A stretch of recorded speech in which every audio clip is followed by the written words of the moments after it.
Derivatives trading involves substantial risk of loss and is not suitable for all investors. Past performance is not necessarily indicative of future results. So stressful when the world's on fire. Good God. I can't look at this, guys. Like, my strategy is you buy it and you hope that you got a good spot. Yeah, but we all think you're crazy. You don't fight this. No way. The markets are freaking out and you don't think that anything is wrong? Come back tomorrow and I'll lose it all. Should be fun. Good morning, everybody. It is Wednesday. Hold on, I gotta get the track up here. There we go. All right, well, we're gonna have initial jobless claims in about a minute. So how about we go and look at the charts after that? And for now, let's just chill a little bit. Take a view in. I can see the liquidity starting to pull over here. The estimate is 215K versus a previous reading of 212.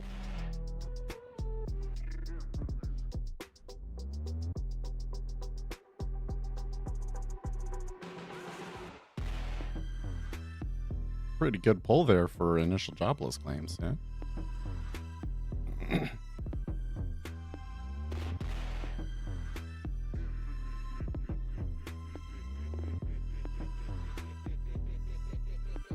A little back and forth there before the news hits.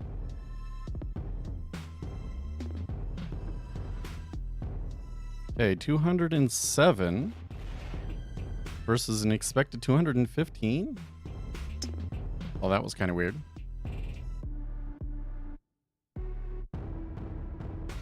I think that they were waiting for like the GDP. Oh, wow. So GDP was 1.6 versus an expected 2.5. Ooh. Okay, that's a little jolting. Oh, man. This is a little confusing, to be honest with you. So GDP quarter over quarter advance 1.6 versus 2.5. So GDP, advanced GDP, significantly less than anticipated, but the PCE prices advanced with 3.7 versus 3.4. So another extremely stagflationary number. A very stagflationary number.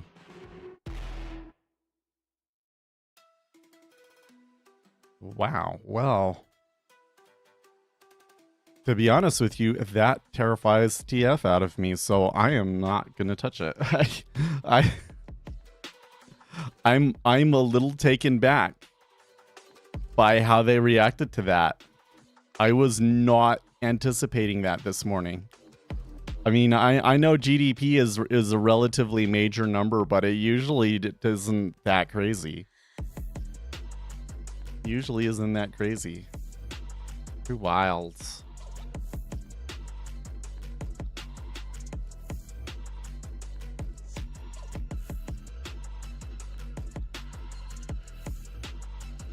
Oh, look at that stack at 17. Okay, they filled him.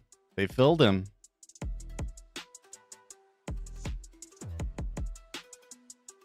You gonna fill him and then go lower?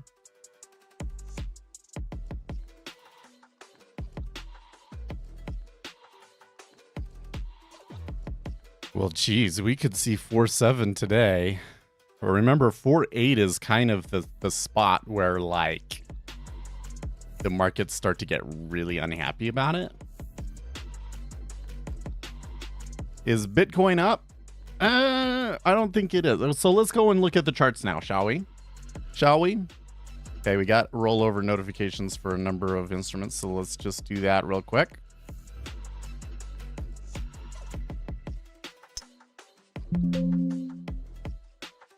Well, come on. All right, so here's the treasuries. Just note that 107.13 half, just below us, is like the cliff's edge right there. So the treasuries are on the edge of something that could really turn into well, once you get beyond that point, like momentum starts triggering again. Okay, so keep that in mind. There's the S&P 500. Okay, but we're mostly into the prices from Tuesday. It's not like a huge deal yet in the S&P 500, but we are down. Oil is just kind of like okay there, kind of more in the middle of its range. Gold and silver, not reacting too strongly to this yet. Kappa is up big. The Japanese yen, okay, so the Japanese yen just continues to get destroyed. Like, I think we could see that 160 line in the sand really quickly. And Bitcoin, okay, Bitcoin is definitely not up today. So, you know, honestly, like a bigger picture, Bitcoin could go either way with the stuff that we're seeing. Okay.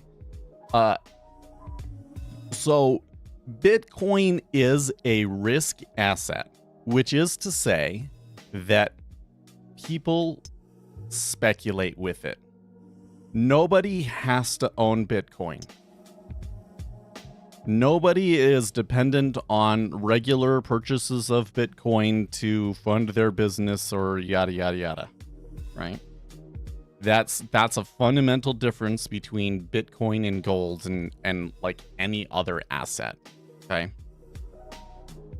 Like, if I have an import business where I import handmade furniture from Japan, then like I regularly have to buy yen in order to do my business. Like I can't do my business without yen because I have to pay in yen, right? So there is like a fundamental demand generator for Japanese yen. It's not very strong right now. There's too much yen out there. All these dynamics, so the yen is going down, but there are some people that have to do it. This doesn't exist in Bitcoin. There are some people that fundamentally have to sell it, right? Because they mine it and that they want to realize their profits. But because Bitcoin has essentially destroyed the use case of using it as an actual currency with the crazy fees and the block size, there's no like fundamental reason to own Bitcoin. Okay, so it is a risk asset, but the thing that people speculate with it about is against fiat currency stability, right? So if we're concerned about further inflation, gold and silver is going to be one of the places where you're going to see people trying to hedge themselves. So how the dynamics of that work out in this particular scenario that we're seeing, where we get a stagflationary economy where economic activity slows down, but prices continue to move up, and so the Federal Reserve can't cut rates. You know, it could do either. Probably in that environment, it might struggle a little bit, but not as badly as some other assets, maybe. Yeah. If the market is seeing an outright recession, then you're probably going to see Bitcoin just collapse. Okay. And of course, there's always that like tether omen, you know, the resolution of that could be really bad for Bitcoin, but we don't know if that's ever going to happen. But for this, it is very, very important to note that the treasuries staged a really huge rally off of the knee-jerk reaction and then pushed the opposite way. And I believe the reason why that probably happened was because most of the robots and so forth are going to be programmed to look at the headline, the most important number, which is the GDP number, and buy it off of that, saying, oh, it's weak. That means the economy is getting weaker, and ergo interest rate cuts are closer than we think, and so they bought up. But then they looked at the prices and they said, oh, wait, like prices are getting worse. This is stagflation, and they sold. And stagflation is a difficult spot to be policy-wise because... Block sell. You know, what do you do? What do you do to stop prices? Raise interest rates really aggressively to stop that and just shove the economy into a recession? Like, that's your only choice. You can't stimulate the economy because the price is just higher and it makes it worse, right? Raise taxes. That's actually not a terrible idea, although it depends on how you raise taxes, right? This is an issue that really irks me, and I don't really see it talked about. Maybe because it's kind of hard to discuss, but I'm going to give an attempt here, right? Let's say that this gigantic box is the economy. Okay? Now, one section of this box is going to be the stock market, right? Okay. Another big section of this box is going to be private business.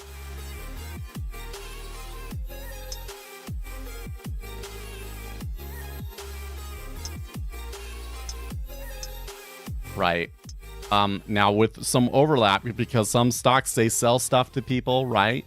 So we could say that there's another box here that is like consumption.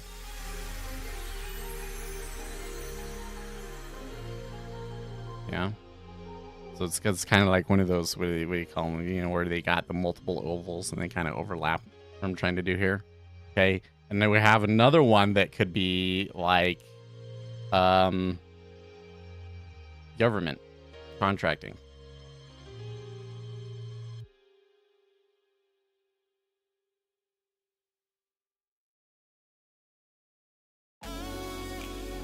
Okay, so when I print money, it's the Federal Reserve and the Treasury and all that, I am putting more money out there that goes into the economy.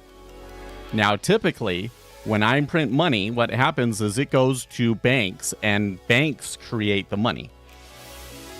Well, I don't print money. I just change some parameters that allow banks to create money. Okay, and then those banks will you know, for instance, make it easier for a private business to go and get a loan, right? So when I'm putting money into the economy, I'm putting it into private business, whatever the deal is, right? Another thing that I can do, though, is I can take on debt to, you know, pay government contractors, which is what's been happening lately. We are putting money into the economy, and we're putting it into government contracting. Okay? And then, you know, some of that money is going to filter back out through the economy to some extent, but it's going to primarily go to government contracting. And if you're all the way over here, as like a consumer or whatever, right, it maybe doesn't get to you. Okay. Now, when we tax things or we pay loans back, that is that money coming back out of the system. Okay. So, generally speaking, taxes does reduce the amount of money out there and is going to put less pressure on inflation. But it depends on what you're taxing, right? Because you're like, if you think about this as like some sort of really oozy slime that's going in there, right? There's going to be more of it over here because that's where you're putting it in, and not as much of it diffuses over into these other parts of the economy, right? So if I'm coming in and I'm taking money back out of the economy in a completely different sector, you know, we're basically changing the allocation of capital within the society through our tax and stimulus policy. Essentially, it is central planning of the economy. Okay. So what does Biden want to do? Biden wants to take this big chunk out of stocks and take it out of the market. Okay, so ruin all of our savings, ruin our 401ks and all of these sorts of things, right? And not take it out of where the problem is coming from, which is the government putting in too much money into government contracting and so forth. Pretty dumb. When you look at it that from that perspective and you say, okay, what are we actually doing to the capital allocation in this country? We're taking money out of the stock market with the capital gains tax that he's proposing. Have you seen the stuff with this in Canada? Because they changed the top marginal rate to like 60%, something like that. Biden wants it to be 50%. It is a marginal rate, so like they're not necessarily paying 50% of everything that they make. It's you know, like you pay X% on the first amount and X% on the next amount, and when it all is said and done, your rate actually ends up being lower than that. Okay, but so it is marginal. But the thing that matters here is, where are we taking the money from? We're taking it from the stock market. They're taking the money out of companies that you own collectively through your stocks and your 401ks and everything, and reducing the value of the overall stock market.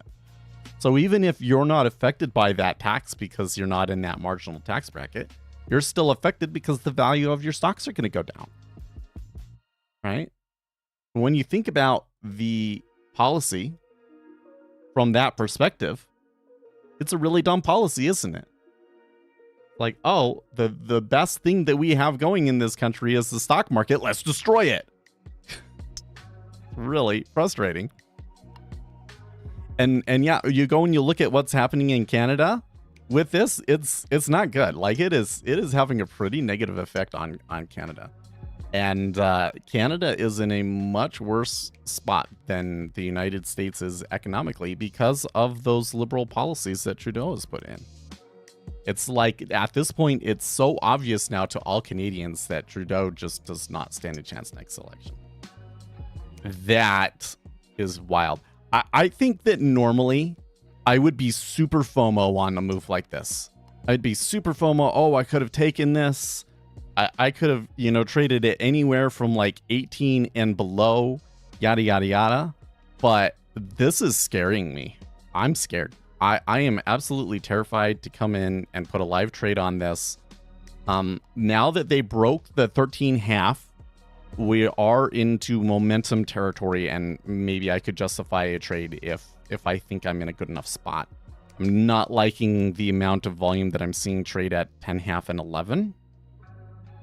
Man, that is something that is either going to just be a really wild trend day, or is going to flip back in our face really quick. So that one's a little bit of a dangerous spot, I think. We should come in and we should do our notes. Yeah. Yesterday was 423. Wait, I already have. Did I already move it?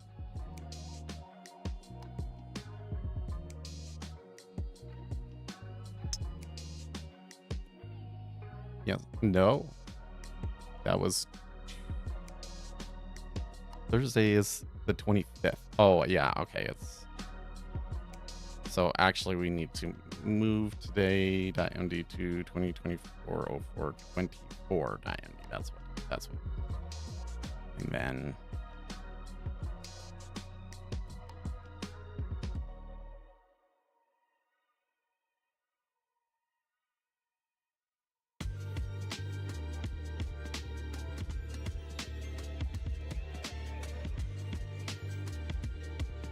okay, so flows that we got here.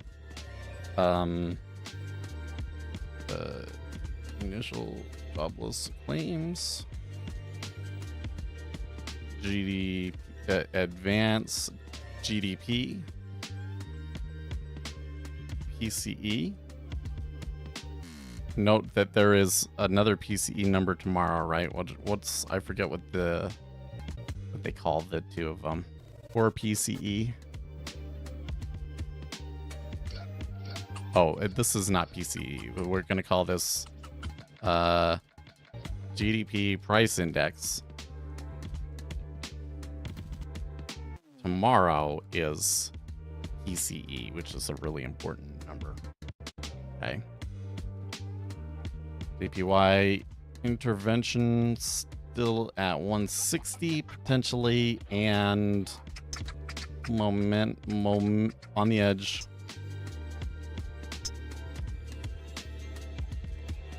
So once we broke that 13.5, I think there's a pretty good chance to see some sellers come in, and we did see that. that last flush lower was probably momentum.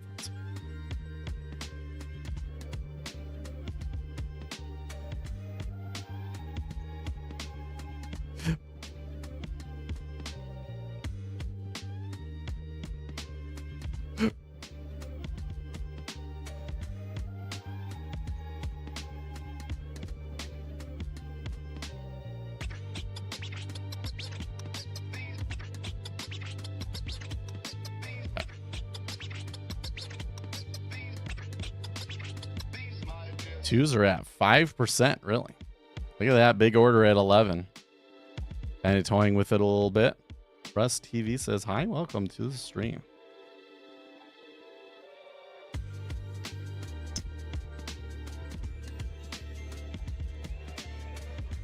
The rent and own nothing voter base don't care about savings. They don't have it anyways. Well, luckily, I don't think there's any chance of a tax law like that being passed in the United States.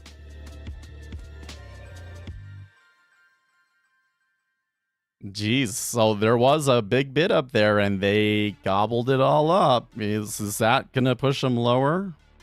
Block buy. Not quite. I'll put a stop limit order there down at the bottom.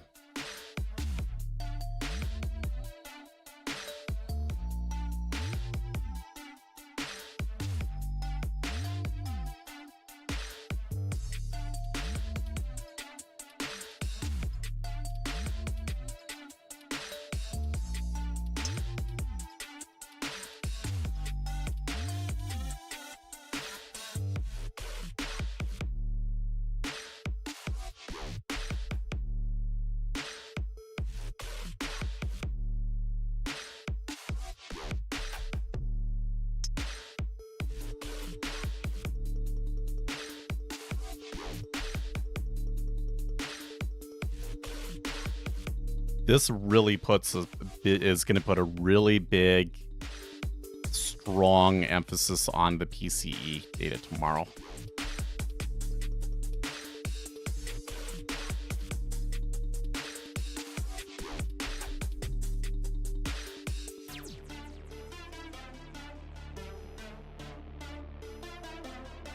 The whole treasury is dumping. Oh yeah.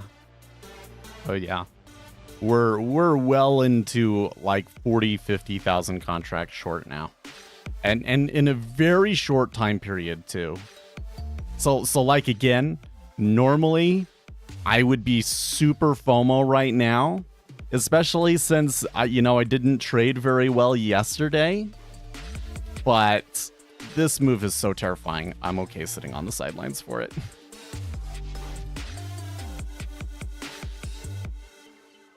Like moves like this, you know that it's gonna go down, but how far down is it gonna go? No clue. No clue. Wow. Fed swaps are now no longer pricing in a cut before December. The market is suggesting no cuts this year at all.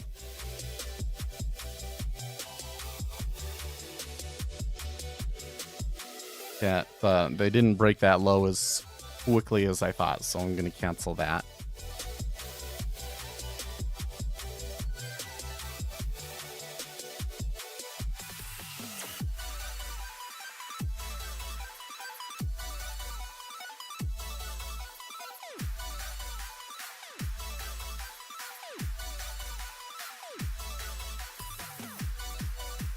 They seem to be kind of chilling out and starting to do their thing. I'm a little bit concerned that the treasury market could go into unhinged territory. Like, so there's a take at 10, but they were pretty nonchalant about that one.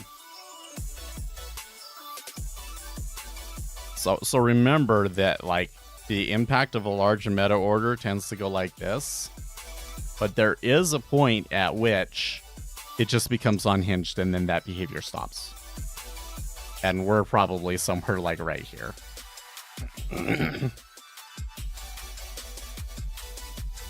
It will be something of an accounting gap. What do you mean by that? Well, Facebook was not doing very well yesterday, was it? If I recall correctly. Dude, the 5-year just got smashed on that last little push. So it's only a basis point since the last kind of reference zone. But still pretty. And there's the 2-year above 5%. So again, Goldman did some analysis about, like, what level in the interest rates does the stock market really start to, like, get upset. And they basically said if it moves X basis points in a month. And that line essentially ends up being at 4.8. So if we get to 4.8, you might see some profit taking there. But that's a whole 10 basis points away from here. Doable. Let's see here. How much did we go here? We basically moved 10 basis points already. And some of the larger days that we've seen are 20 basis point days. I don't know if what we got here today justifies a 20 basis point day. But it is trading enough volume that I think it's within the cards. I'm out and done for the day. We're in uncharted territory. I know that, I want to know about this schmuck that bought 10,000 contracts at 13.5. Well, I'm going to bet that it was a profit taker. So, now that we've seen the news today, it makes me think about yesterday. Like, because there was a lot of weird stuff going on yesterday. And I think that speculators taking positions for the GDP number, possible flow that was going on there, that was why we were so, caught off guard. Now, the reason why I'm a little bit kind of iffy about will we have a 20 basis point day and that sort of a thing, not only because it's just like a really big move and I don't know if the news that we got today necessarily justifies 20 basis points, but we got core PCE tomorrow. And core PCE might not necessarily reflect what we saw there in that in the GDP price index. So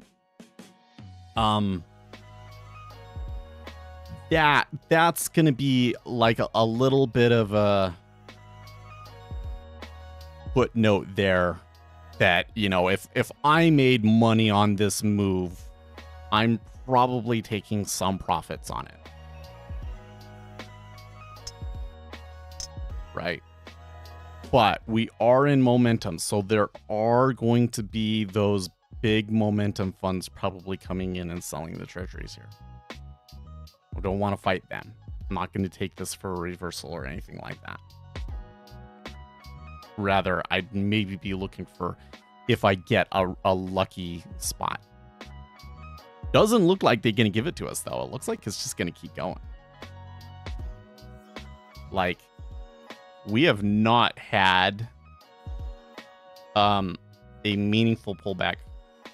Like, on my swing, what do we call it, price action swing indicator or whatever, we have not had the 4 to 5 tick pullback necessary to create a pivot. Instead, this move is just one big 51 tick downtrend. 51 ticks, can you believe that? That is huge.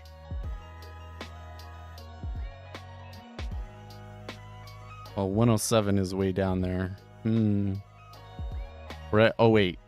Okay. They did do some stuff at 16.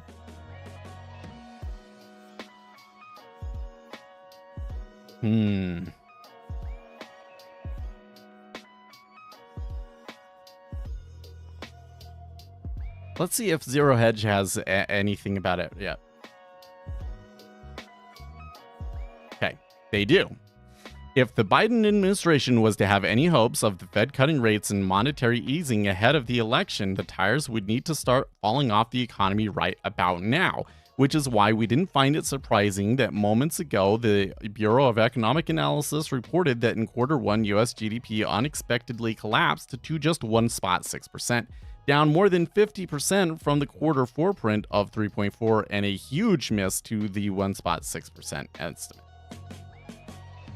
Almost as if on purpose, the GDP printed below the lowest estimate, which was at 1.7%. But while a collapse in the US economy is just what the softlanders wanted, the huge GDP miss was just half the story, because at the same time, the BEA reported the GDP deflator price index came in at 3.1%, hotter than the 3% expected and almost double the 1.6% in Q4. Worse, the all-important core PCE for Q1 soared from 2% to 3.7%, blowing away estimates of 3.4%.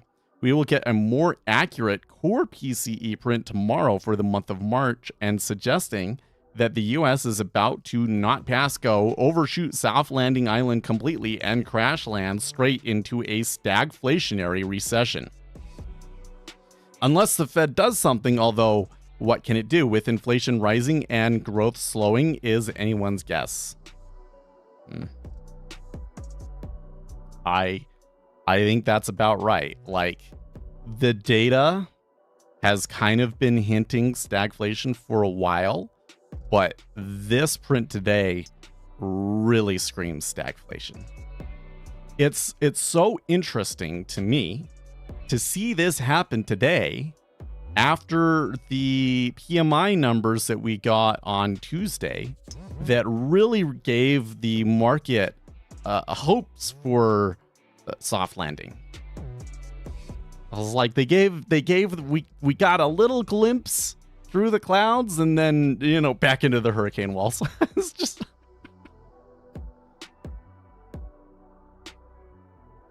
100 target. Well, I have learned my lesson too many times, Alion. There is no way for me to be able to accurately predict how far a move like this will go. It always surprises us. It will either surprise you in how far the downtrend goes, or it will surprise you in how hard it reverses. Well, I could potentially see. Let's just kind of try and game this out. I don't think that these kinds of technical analysis levels really are super effective, but it's all we got in a situation like this. So when I look at my cost basis, the stop out zone is 13.5. So for rebalancing the market makers, we may need to come back up to 13.5 and above in order to, have any chance at anything else. So, they're kind of running out of air. They're going to need to come back up surface for air, and then maybe it could come back down. Maybe they just start to develop a range at that point. I'm a little wary. We're already seeing a little bit move back up, right? So I think that's kind of proving me here, because you got to be careful, right? All of this essentially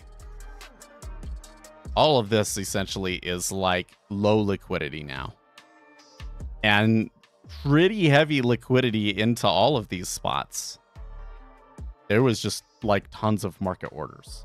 So that means that when you get sucked up, it happens pretty hard and quick. That's why I kind of don't want to mess. Maybe if that kind of like subsides, maybe I could do it. Something that's happening to me lately is I'm like, okay, If they pull back, then I'll take the short. And it pulls back, and I'm kind of like biding my time, waiting for the perfect spot, and then it's back down there before I even have a chance to do anything. It's actually already kind of coming back to the 09 area. So. But it's okay. Again, this move terrifies me, and I don't think I want to be involved. I kind of feel like that this is very much a vindication of things that we've been kind of thinking for a while. So I would like to be making money on it, but no, too volatile, too scary.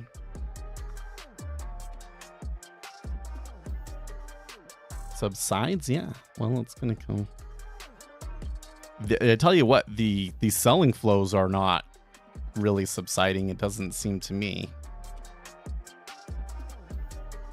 But the problem is still going to be that the liquidity below us is going to be strong, and the liquidity above us is going to be super weak, and you just kind of get sucked up.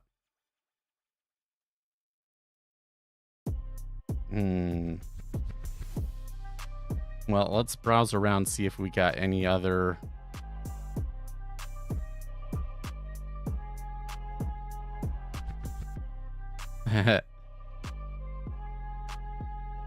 Okay, Zero Hedge has another story about it, just documenting the market response.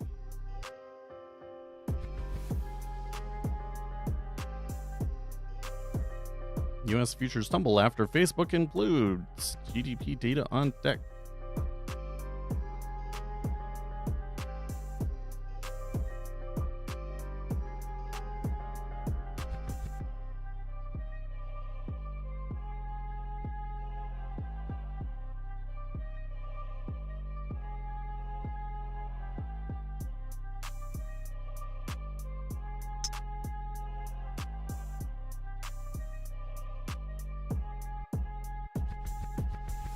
Okay, Zero Hedge is upset about the initial jobless claims numbers because they think that it should be higher based on the number of companies doing layoffs. I think that probably what's happening is that people are able to find new jobs very quickly, but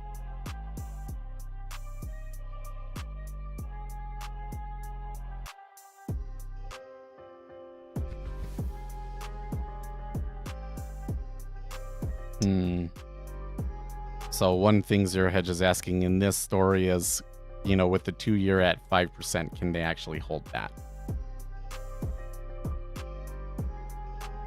Kind of interesting to watch the spread there. Commodities are less anxious, with oil sliding a little, gold rallying modestly, even with the dollar rising. Crypto headed lower. What time is the Biden press conference to confirm there will be rate cuts this year?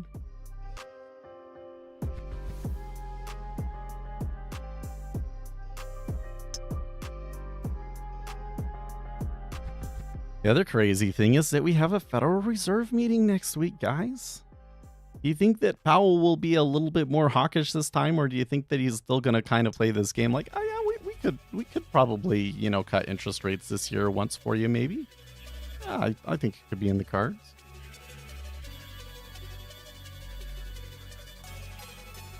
That's what they want to hear. That's definitely what they want to hear.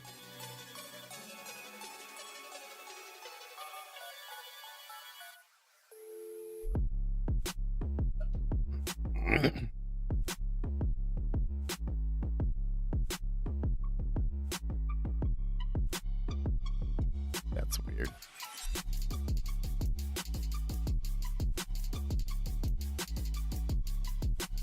Okay, there's the lows again.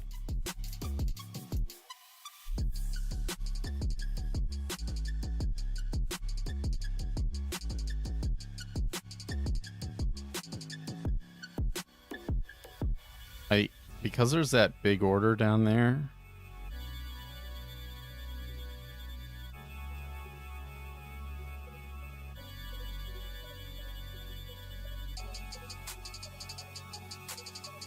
Because there's that big order down there at 06. I kind of think that if we do break 07, that we might slip through it a little bit. But the pace of the tape and everything is still kind of suggesting to me that, you know, it'll be a hard push to get down there. How do you get access to flowcharts? So if you're using NinjaTrader and you want to see charts with order flow, you have to have a full license. If you use Jigsaw, there's just a chart that you open. I don't open them very often, but like I can click that and you can see it.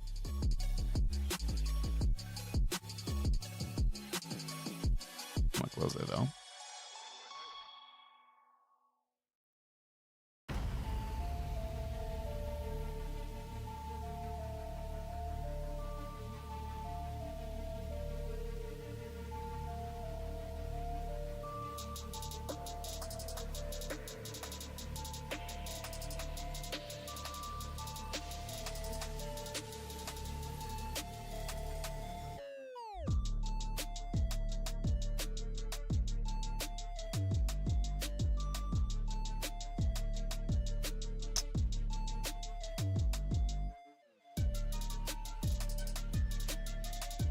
Do you have a video? Well, I do talk about it in my...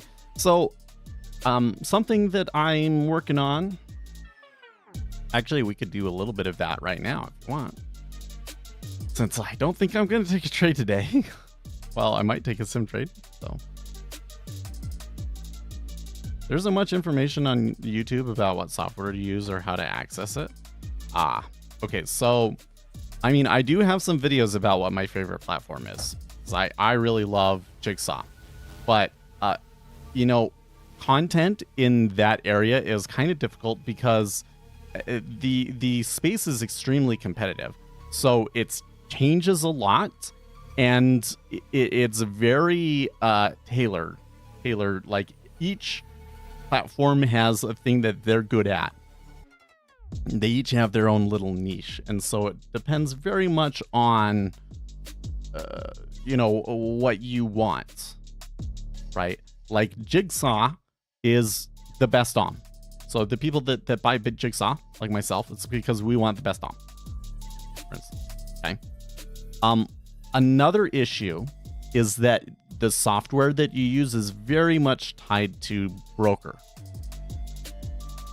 So really the way to go about it is either A, decide on a software platform because you really think that software platform is the best, like I have with Jigsaw, or you pick a broker and, you know, they help you decide which platform you want. But all of that stuff goes through the broker, right? So what'll happen is you'll go and fund an account with the broker. You'll give them $1,000 or whatever, and then they will set you up with a data platform like CQG or Rhythmic, and give you the connection details, and then your platform is often, they have their own platform where there's platforms that are closely associated with that broker, and they give you all the details to connect to that. Yeah, but anyways, the point is the broker is usually the gateway, so like that's where I would be searching, is brokers.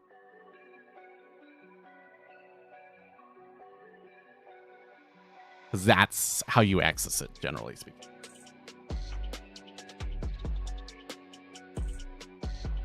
And of course, most brokers have like trials. You know, get 2 weeks of data for free or whatever. It's super hot in here. I'm going to check the vent again, make sure that it's not open.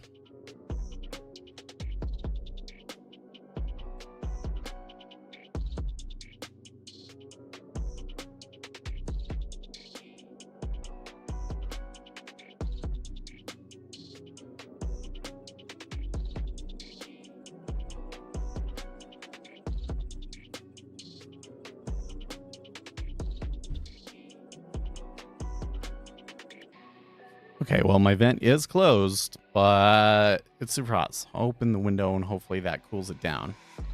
And I You don't want to sweat too much because then I'll just smell all day.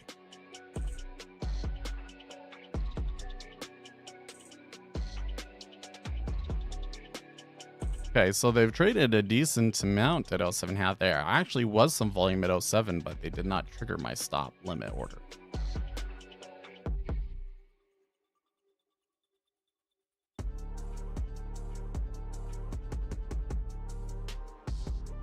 Okay, so Morgan asked a question. I was kind of going into it, and then I kind of lost track of what I was doing. So if you go to speculatorset.com, there is detailed documentation, and then it tells you all the stuff. So here, inventory cod spaces talks about what it's doing, and there's a bunch of different plots and settings.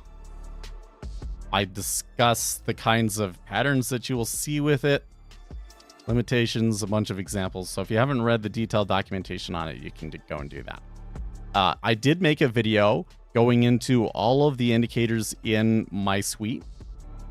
I'm kind of thinking that what I will do in the future is make an individual video for each one.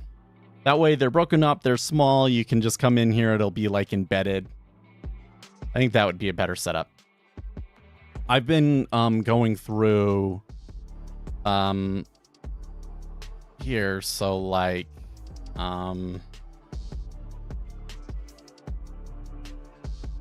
yeah, this right here. Because I don't have any documentation for the free indicators. So I was working on that. Oh, it triggered me. Okay. I was working on that last night.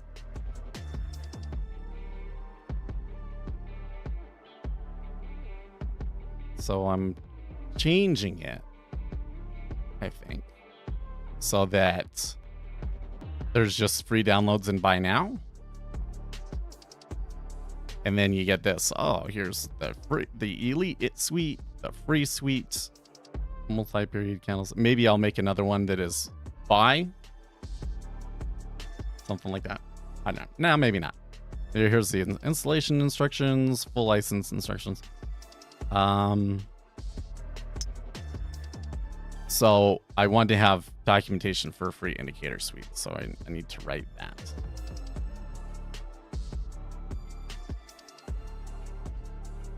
So what I should do here is indicators, speculators at 3. Got a bunch in there. Why do I have 2 range histograms? Oh, one is an old one. They can probably be gotten rid of.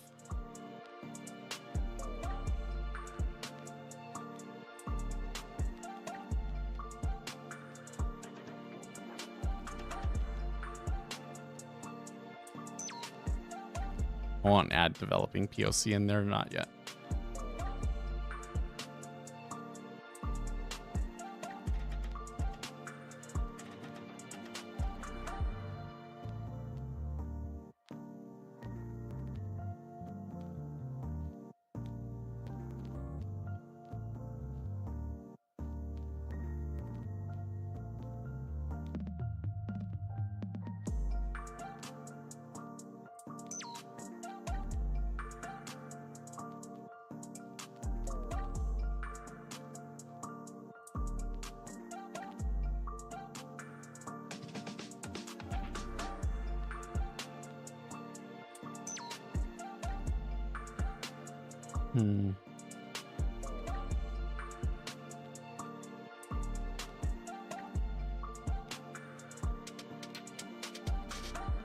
Have this other one that is like change percent. That seems like a little, maybe needs a little work. Watermark yield curve.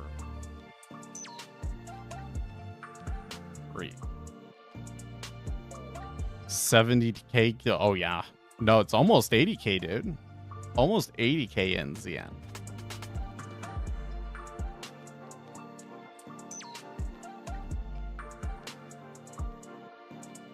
So, want to see something really, really interesting? Look at the Japanese yen. Japanese yen is actually higher. It is not following the treasuries lower. Ain't that interesting?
You know what? I'm just gonna. That's too much. I'm just gonna yank it.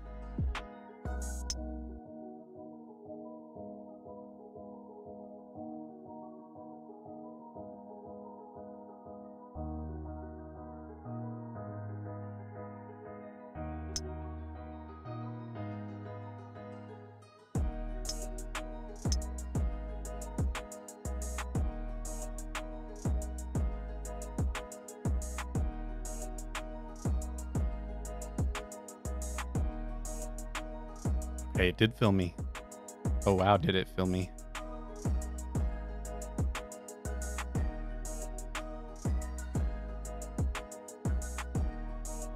From 07 to 06, and they just blew through those prices, man.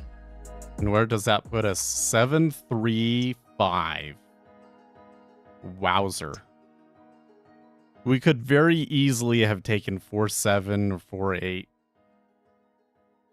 Am I being silly by not chasing this thing? Probably. What a move though, man. Jeez. That last one, I think that they might back up a little bit now though. That's a little bit too fast. Unless, like I said, we're going into unhinged mode.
To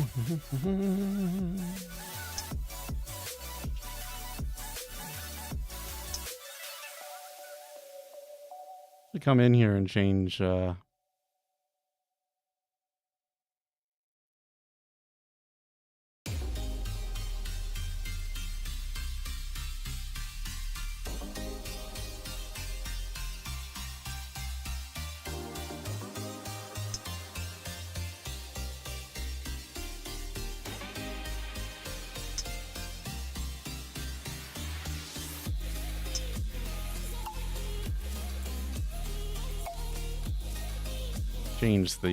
title of the stream here.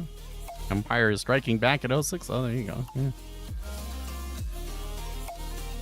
Some big bids there too.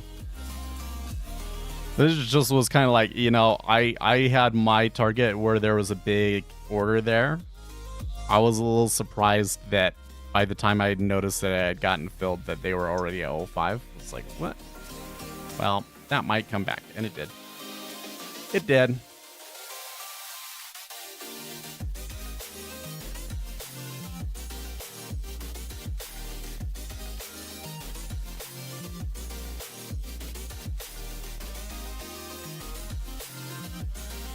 So that all makes me wonder,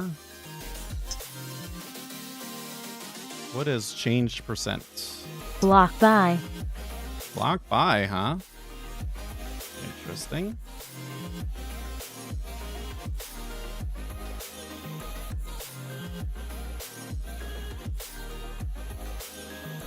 It's so funny that I can make something like this and then completely forget about it. What it does.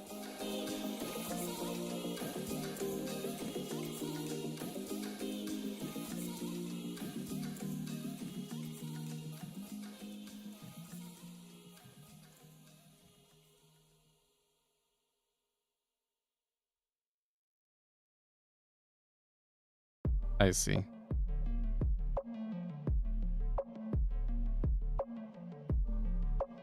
But that don't make any sense, though. Well, okay. There's two of them. They do different things. So that's just actually more confusing to me than before.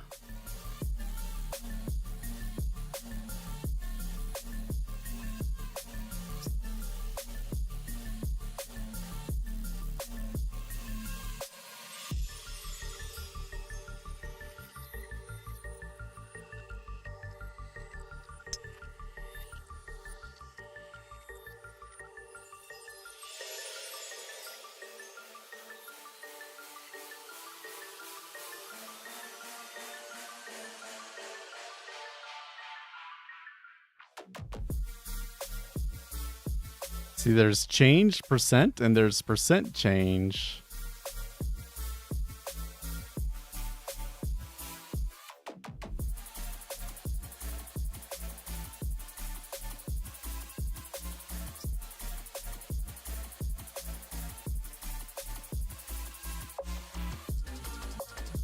Oh. Why is this called percent change? Because basically all it's doing is it's saying open, high, low, close. Oh, it's just making bars that are colored. Well, that doesn't make sense either.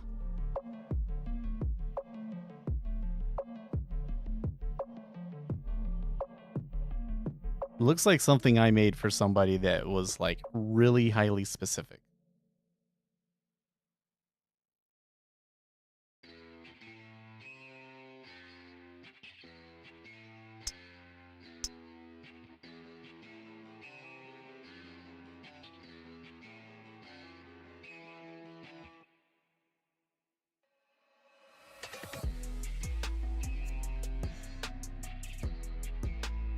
Yeah.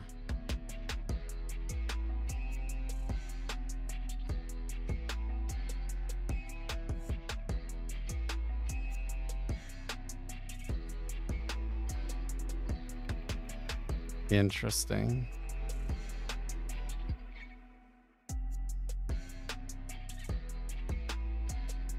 Okay.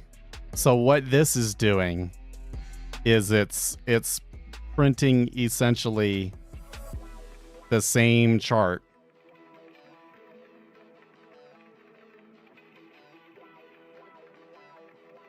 So this one, this change percent one, we should call it, actually, no, I don't know what we should call it.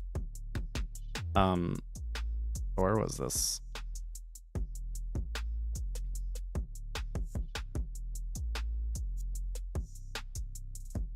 Close minus the open. So it's not the range, it is change.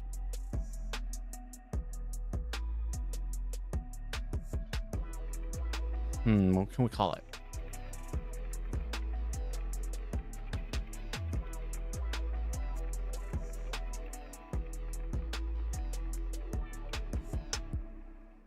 This one should be called percent chart.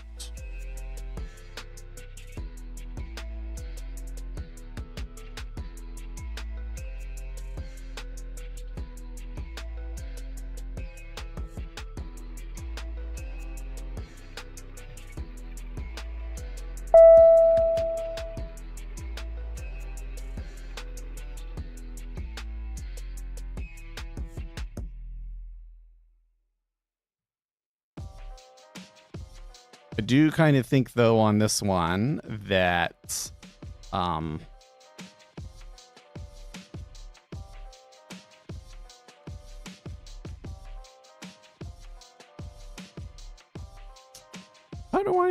am I doing that? That's kind of clever, actually.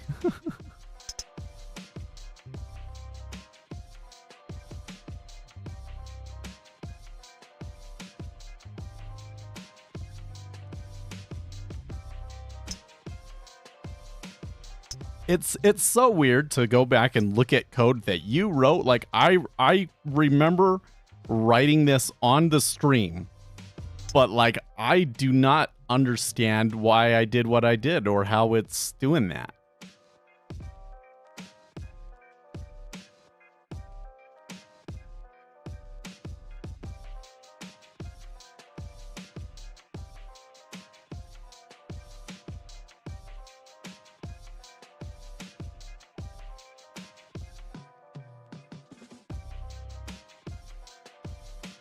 Hold on a second.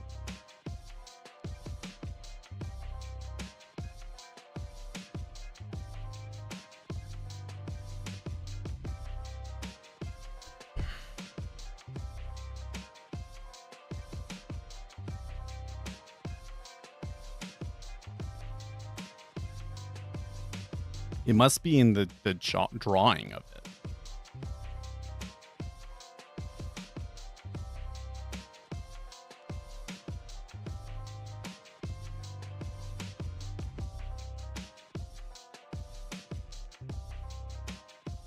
Somehow it decides where the center is. That's very interesting.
Here.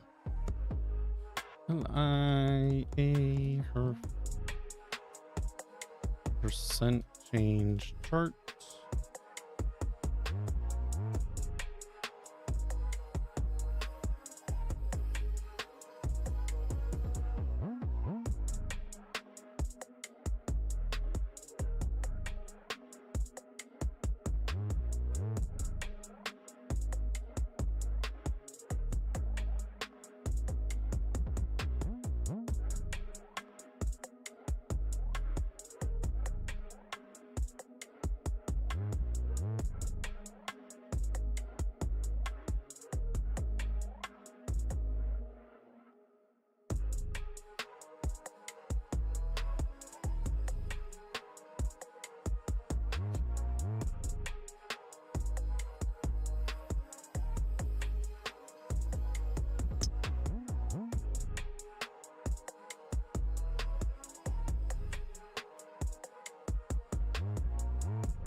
I think, oops. I think that I need like here. Here.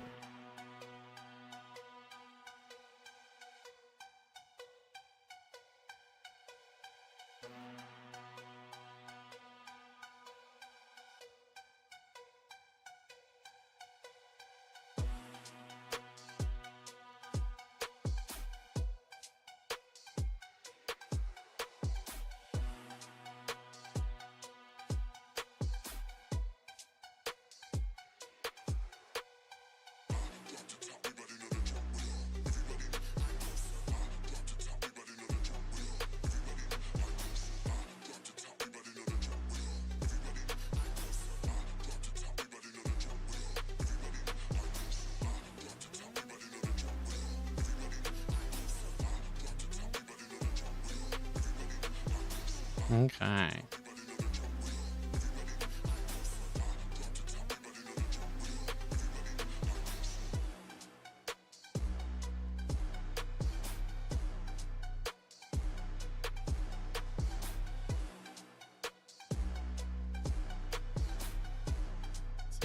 See if it works and makes sense. Free downloads, documentation.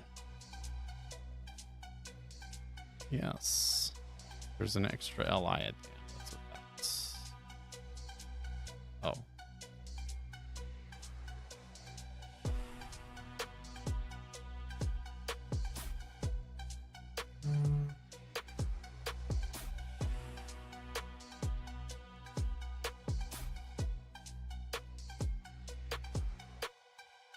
Hope you can't hear the garbage can outside, but it's really hot in here, so I got the door open. You can hear it. Better.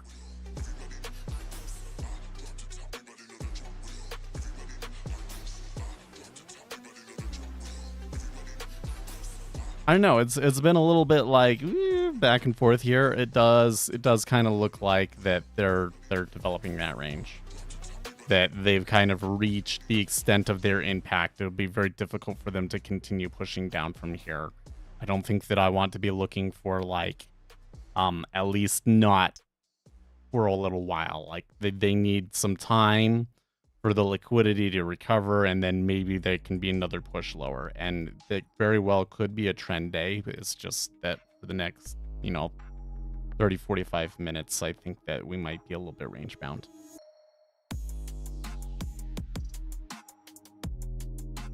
Inflation always lags activity anyways, makes good trends, says Alligator. That's an interesting point.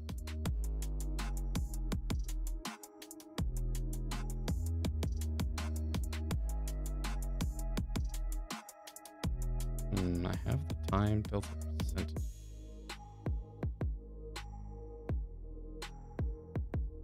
Second, reading Brad has made this timer thing, but I don't understand what that part he means by the problem. Maybe it will make more sense when I'm able to actually pull it and make the code. Yesterday, I went to get like the tools and everything installed on my work laptop to program with it. And it needed like the C# rather. It needed the C++ build tools to work. So I like updated Visual Studio, and that took forever. And then I started working on the website thing here, because that's something that I want to have done before next week.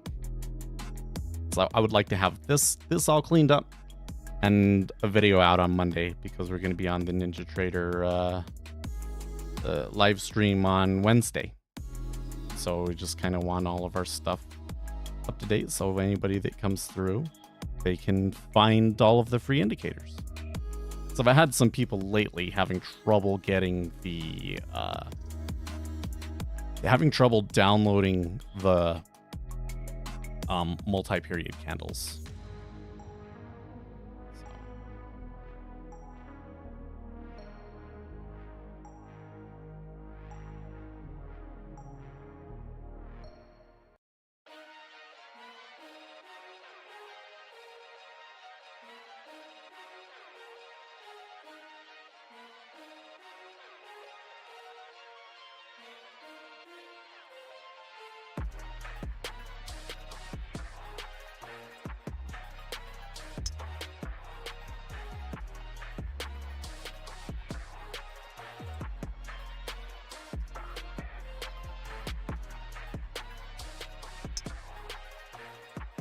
Getting a little bit of clicky behavior here, so we may be getting a bit of a recovery, although it sure seems like that point of control at 07 is getting really strong. What free indicators? Well, I have them many places, but they're going to be on the website. That'll be the easiest way to get them. Actually, the way that you get them right now is they're in Discord. So I made like a video with Ninja Trader tips and tricks, and in that video there's a link in Discord to the free indicators, and these are what they are: current bar, debug tool, export levels, basic, format Y, inverse, label remover, line at time, prior day, volume, profile levels, percent change chart, range histogram, spread, change, percent watermark, yield curve free. So these are all free indicators that do various little things. And so what I've got open here is we're going to document them.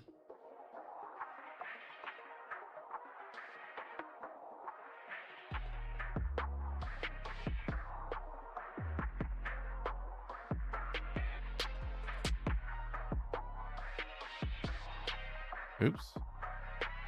I did that wrong. I always do that wrong. Word yank. Select this. R. There we go.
this.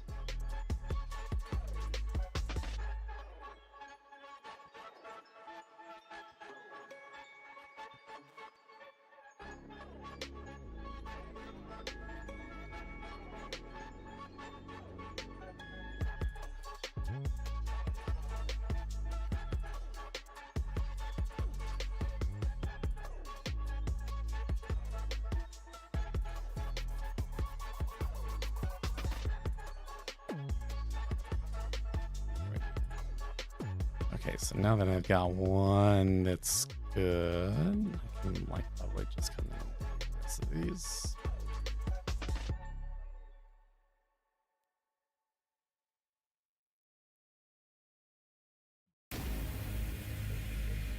You're gonna take the hero trade? Well, maybe for a small winner, I guess it would make sense.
Cool.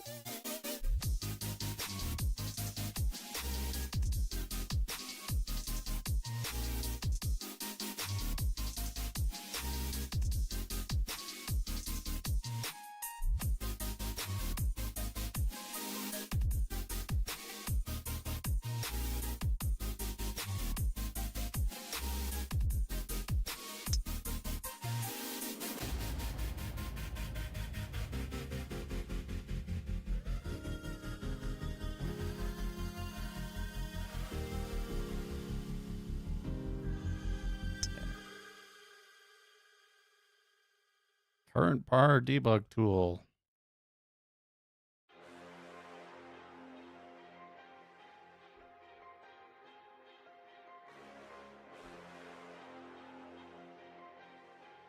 I actually got all the way back to 09.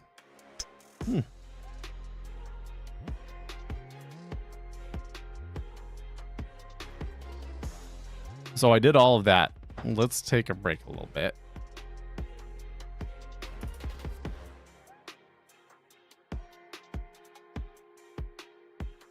Look at this stack. Oh my gosh, you're right. I didn't notice.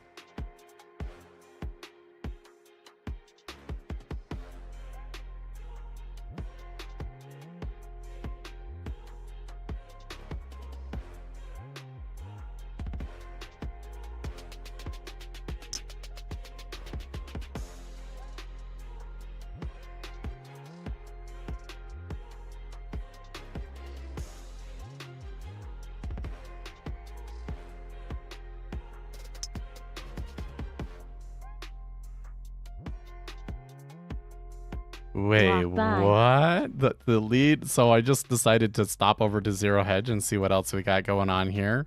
The lead story on Zero Hedge now is Harvey Weinstein conviction overturned on appeal. Are you for real?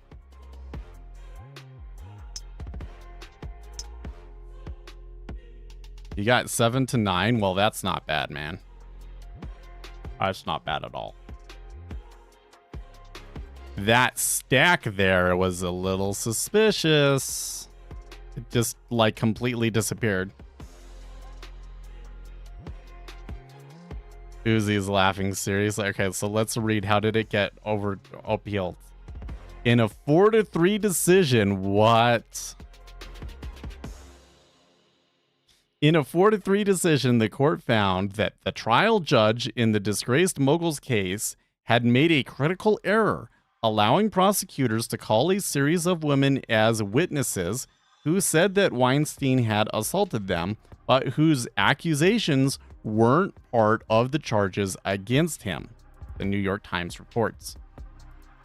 In 2020, Lauren Young and two other women, Dawn Dunning and Tarale Wolf, testified about their encounters with Weinstein under a state law that allows testimony about prior bad acts to demonstrate a pattern of behavior, but the court in its decision on Thursday said that under our system of justice, the accused has a right to be held to account only for the crime charged.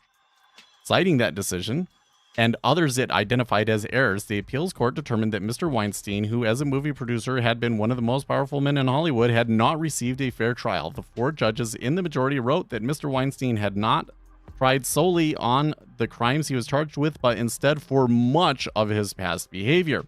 The decision was determined by 1 vote on a majority female panel of judges who in February held a searching public debate over the fairness of the public trial.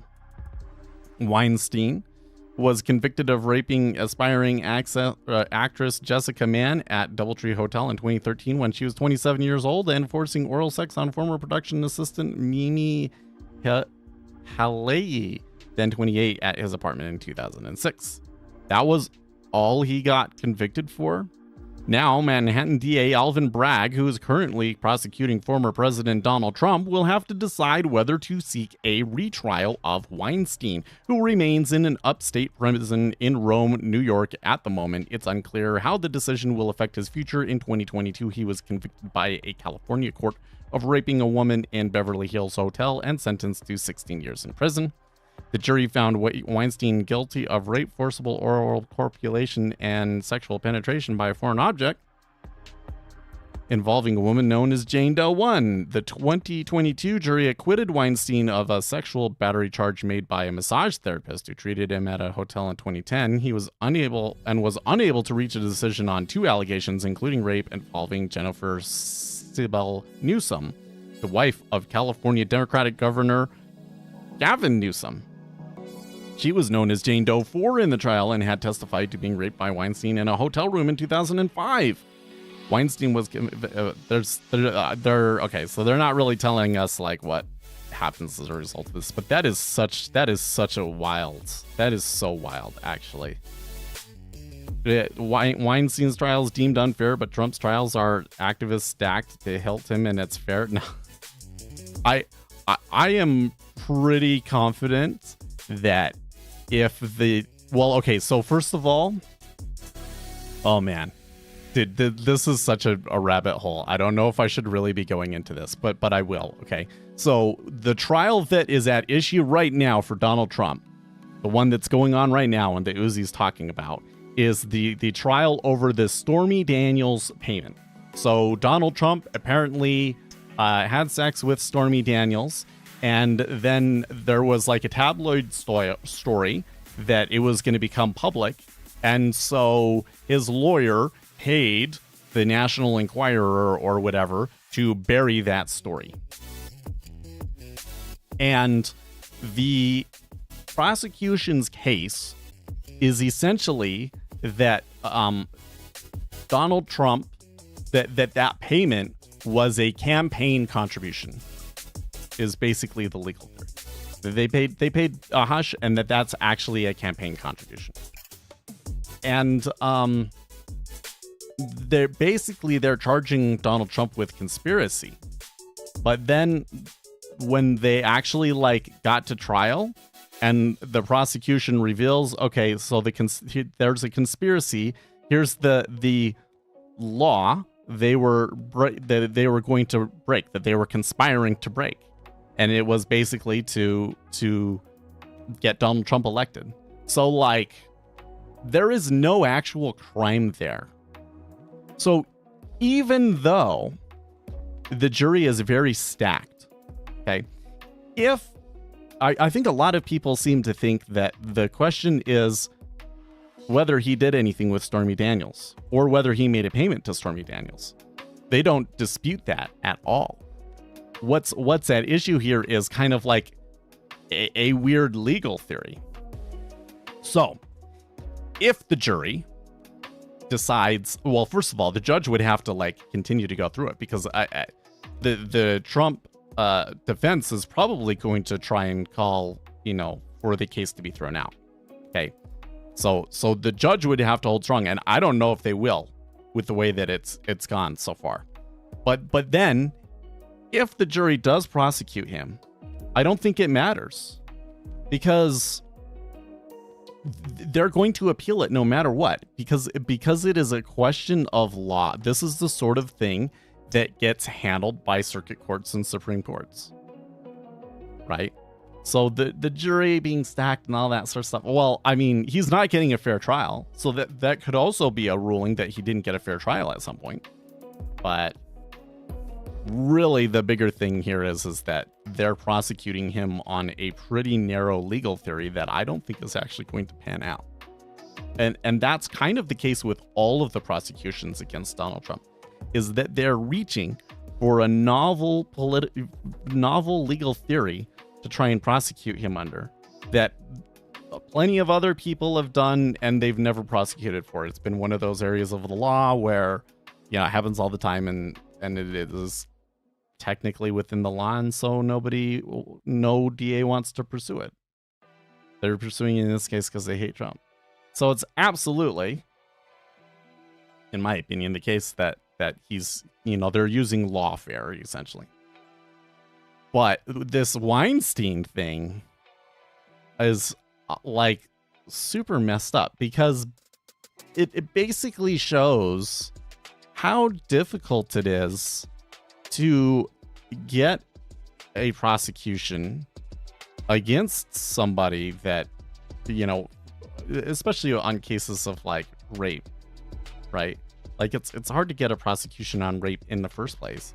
And then when you have somebody that has a lot of power, and so they did everything that they could to get him prosecuted, and now they're kind of finding out that the things that they did cause it to be a mistrial.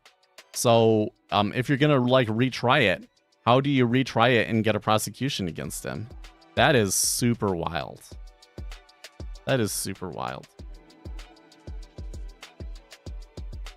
It actually, so it gets me into something that I've been thinking a lot about lately, because there's this whole thing in society about like there's a schism opening up between men and women, and the issues with that, and all of those sorts of things. And what I see, particularly online, on the left-leaning online forums, is this strong push against traditional roles, right? So if a woman wants to stay home, be a homemaker, watch the children, there are people on the left that this just absolutely just, they can't stand it. They hate it. They call you names. It's just like really nasty stuff when that comes out on forums, right? Which is kind of silly, because when you look at polling, most women would rather stay home. Like that's the thing. This is the weird thing about the position that we're in here in society, is that women would rather stay home and be a homemaker. But what they don't want to do is be socially isolated because they're at home all day and be completely dependent upon a man for their living. That's what they don't like about it, right? But they do want to stay home and raise kids. So, like, the whole issue here is that we kind of have a legal system in the United States that doesn't really allow people to live the way that they want to. Like people want to have these traditional nuclear families, actually, by and large. And the way that the legal system has progressed in the past 30 years has basically come to a point where a lot of people don't feel like that they can. They feel like that it's a huge detriment to them to do that. And so here I see this with this Harvey Weinstein thing as well. That like you just, and I don't know how you resolve the problem, because you have to have a fair trial and everything. But how do you actually prosecute a monster like Harvey Weinstein? How do you actually do it? And here's an issue where like women are actively hurt by the system. So that is such a wild story. That is going to just be, especially on right-wing forums, it's just going to be all they're talking about for a long time, I think. It's that story now. Good grief.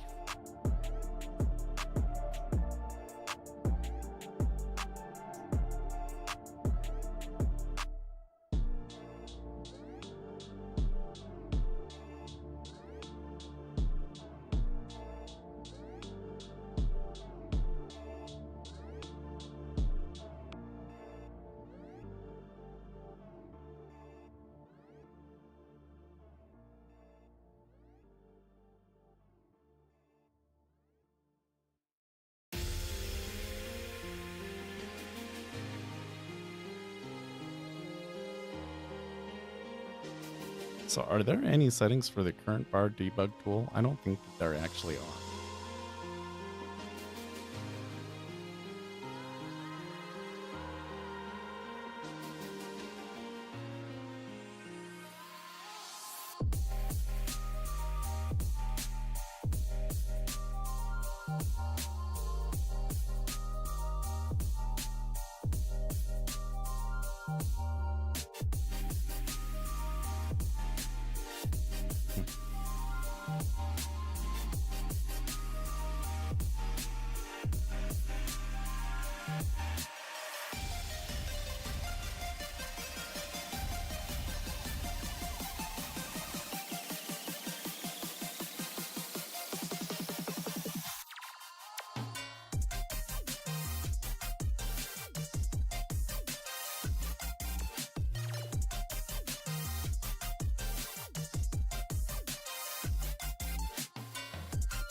Describing how this indicator works is really difficult for me, because there's a lot of like programming stuff baked into this, right?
Okay, what's next?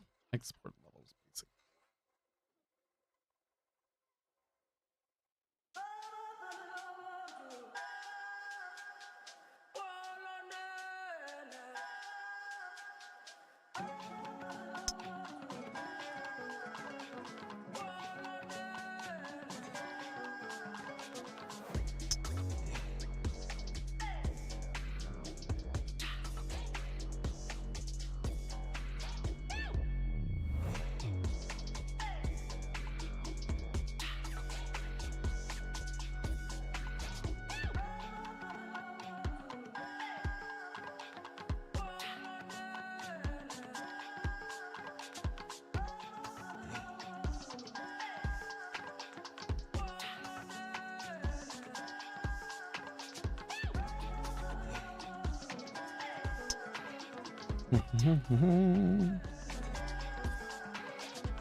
Maybe I shouldn't say intended but built for.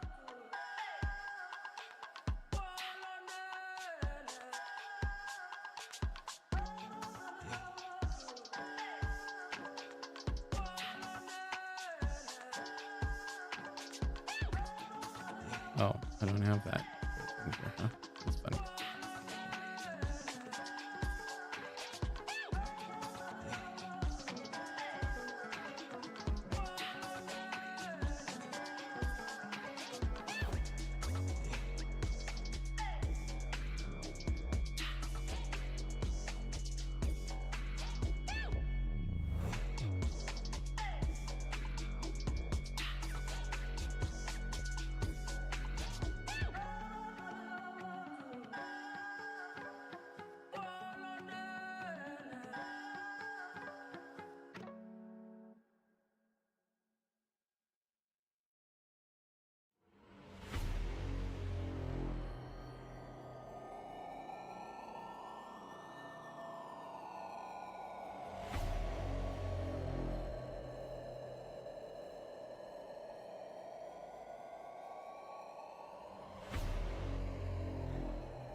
So I forget how It's so funny. I made all these little tools for like individual things that people wanted or whatever.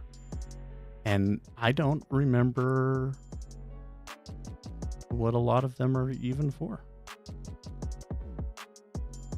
So I made this indicator format Y.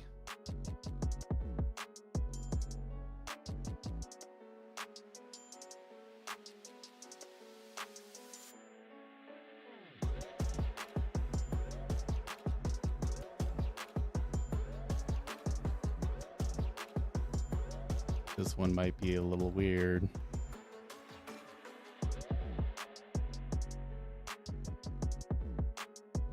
Huh. Did I do that?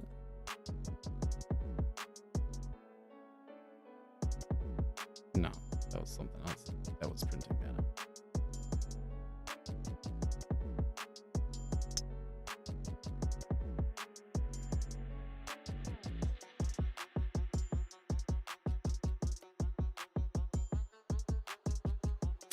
Oh, that's interesting. The format Y is not called format Y, is it?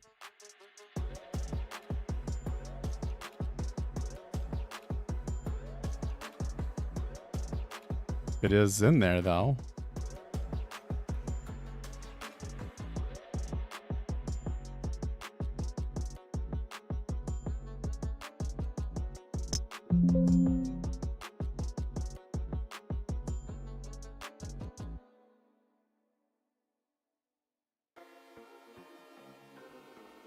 There you are.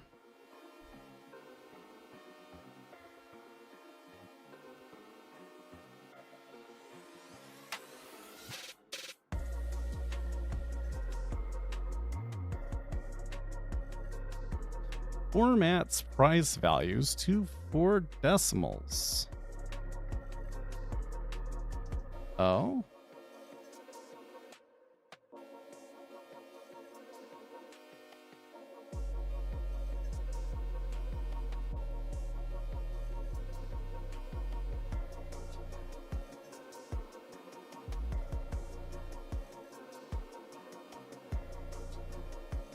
Format price marker.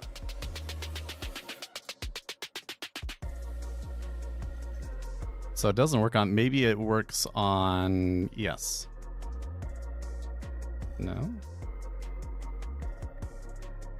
Oh, I don't have it added. I got rid of it. Format. Oh, it doesn't even, what the fetch?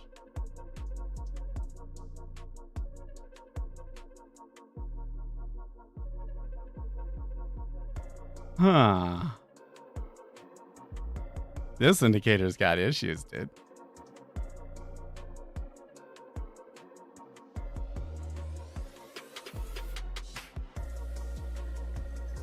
Label is format Y. How come it doesn't show up down here?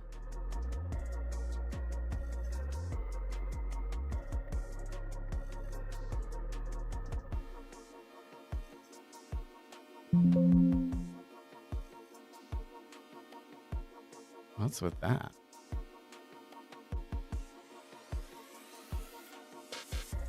Oh, I have the display name is set to always return nothing. Huh. Okay.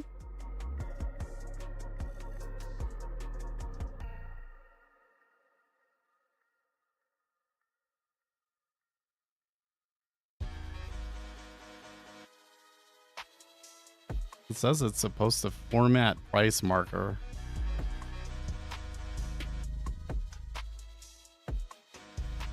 Hallelujah, what? We got back up to 09 again?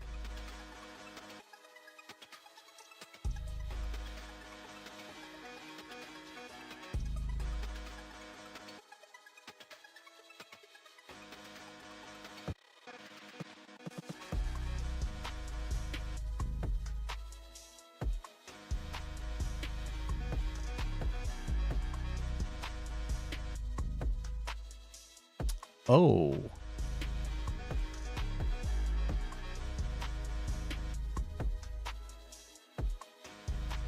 Oh, wait a second.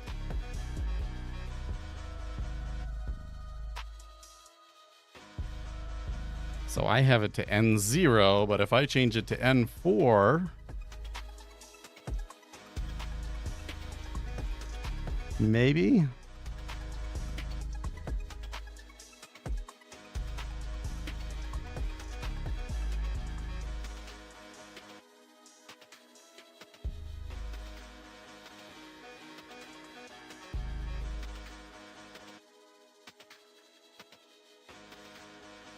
Doesn't seem like it does anything.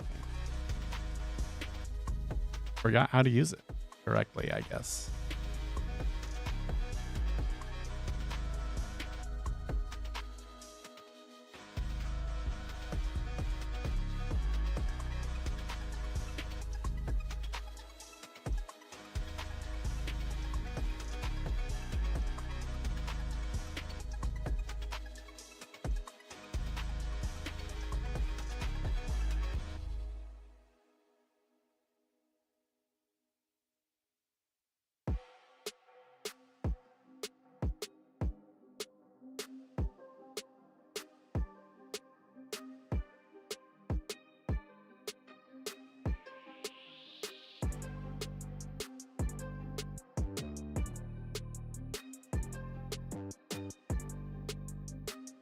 Could it have something to do with lines?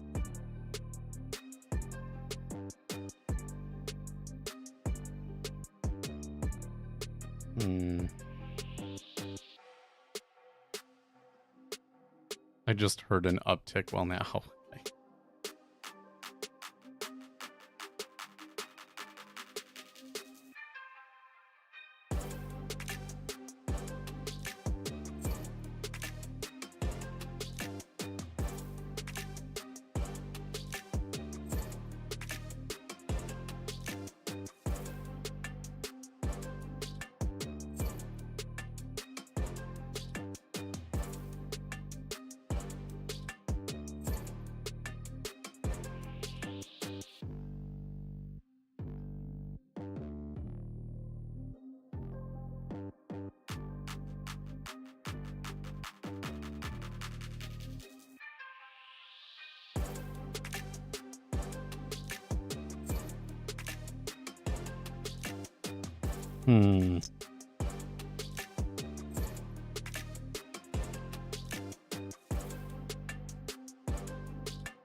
This one maybe is broken. Maybe something has changed in NinjaTrader or something. Because I've got like a piece of code. Like I see where I kind of found that code from and everything. But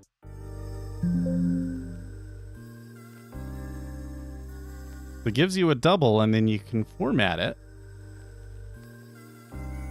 Formats price values to 4 decimal places. So if I wanted ZN with like a, you know, I would think that this would give it to you, but it's not.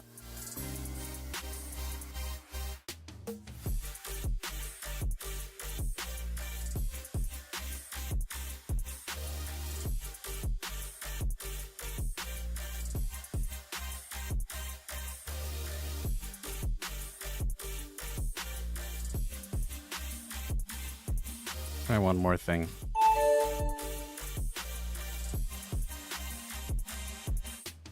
This might have been, though, that I thought I was, you know, I made something and it was like a failed experiment and like it still shows up there, and so I don't.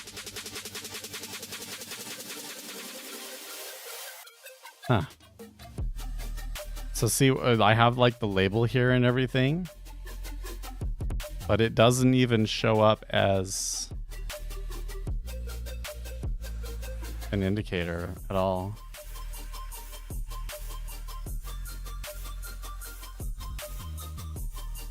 Format Y.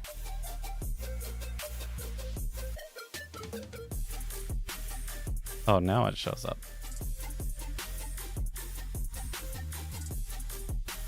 See, it's not doing anything. Still not doing anything.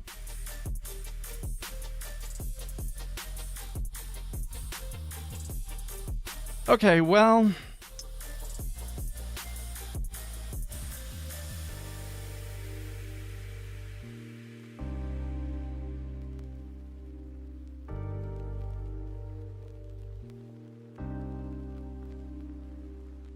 Oh, could it be? No. Well, let's try it. I'll try one more crazy thing, okay? Then. Oh, not daily. I'll do like a 1 minute chart. Okay.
I don't know.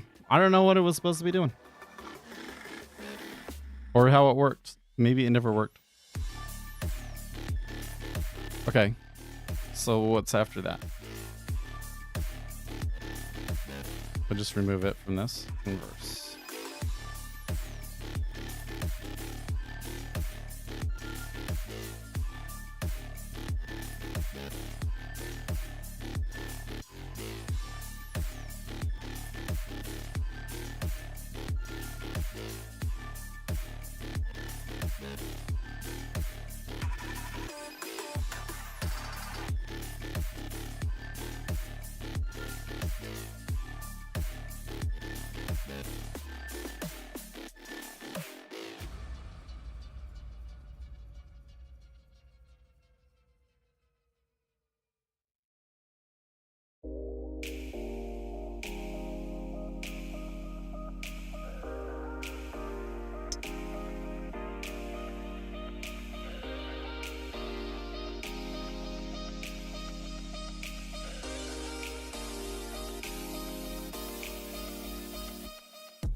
Okay.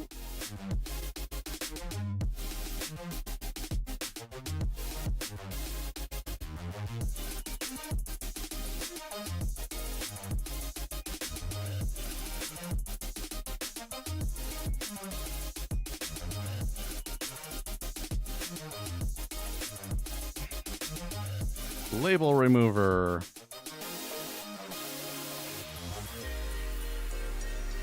This is my favorite one.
Are there settings for the label remover? I don't think that there are.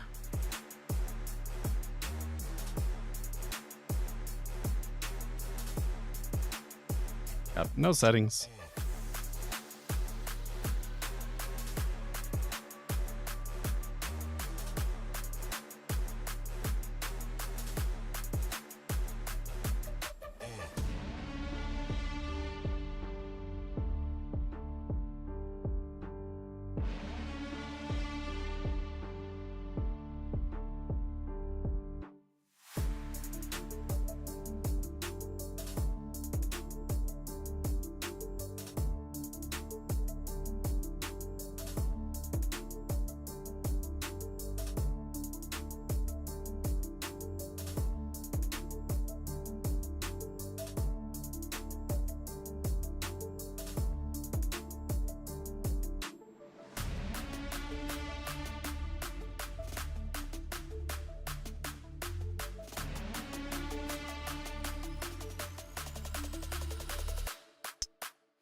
What do we call this?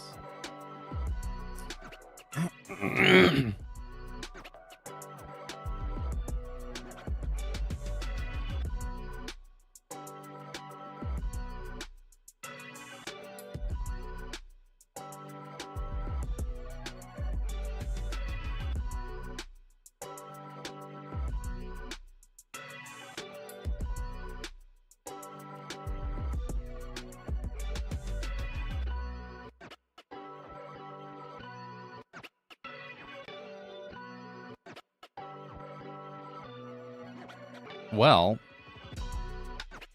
I would say that that recovery, should we call it a recovery? Pullback is pretty decent. I mean, you're getting like 10, 12 ticks pullback. That would be super dangerous. You were trying to go for more short and it's coming that much against you, you know?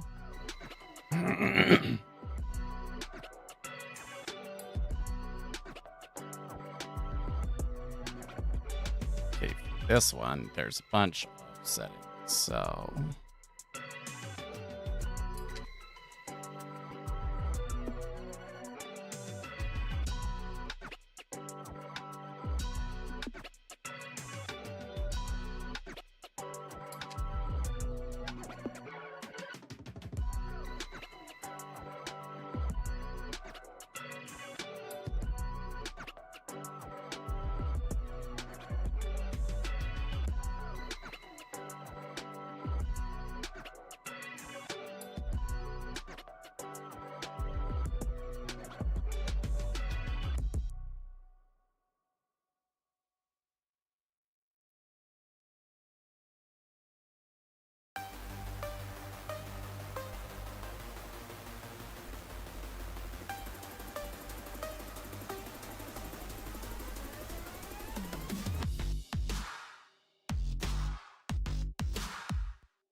Should I recenter the charts over here?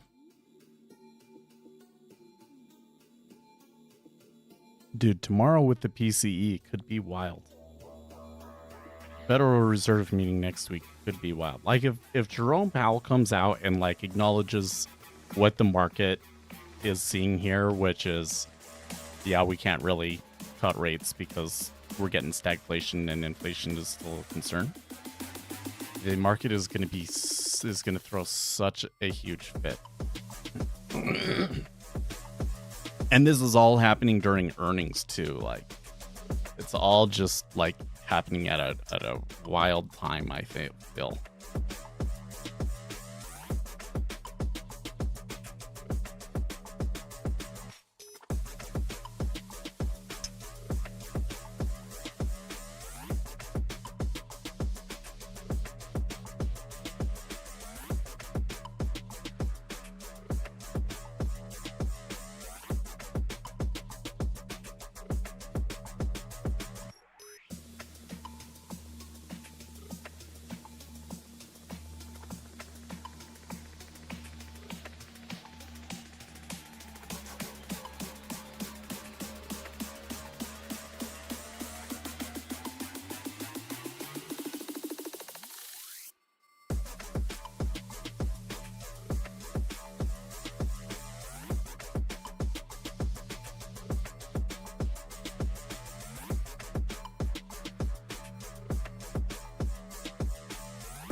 And this one, do I?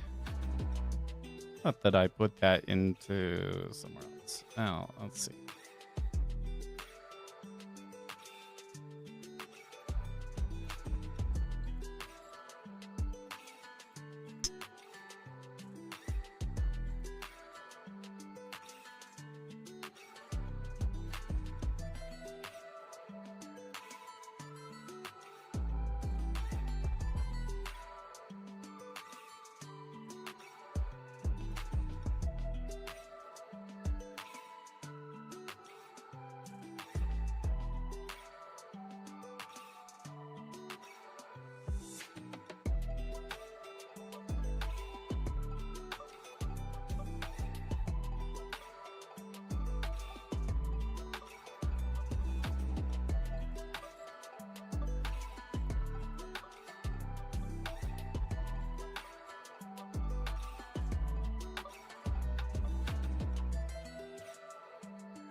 Do I call them? Let's see.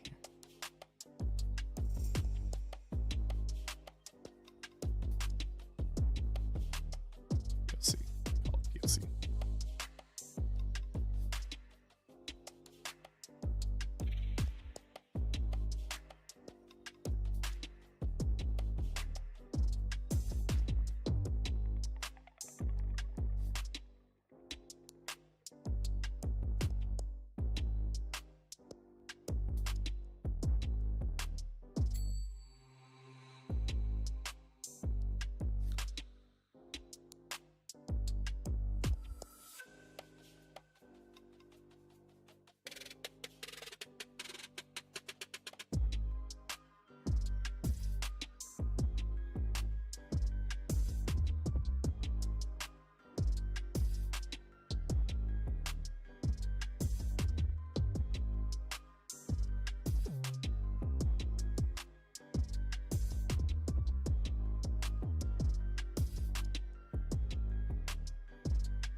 Should I, in my description here, should I explain what the value area is down in here, or should I just put it up at the top? What is the cost of having a super DOM like yours on NinjaTrader? Okay, so I am using Jigsaw Day Trader. Jigsaw Day Trader works together with NinjaTrader really well. There's like a bridge, and it was originally, you know, an indicator for NinjaTrader and kind of split off onto its own thing. So Jigsaw Day Trader is $500 to purchase a license, and then $50 a month for the live trade license to be able to place orders with it. So if you don't want to pay that cost, you just want to look at it and you can put your orders in some other way, you don't have to pay that license, but $50 a month essentially. There are some like custom indicators and things where people are trying to improve upon NinjaTrader's DOM, but they don't hold a candle to Jigsaw's. But if you're looking to do it cheap, you do what you can, right?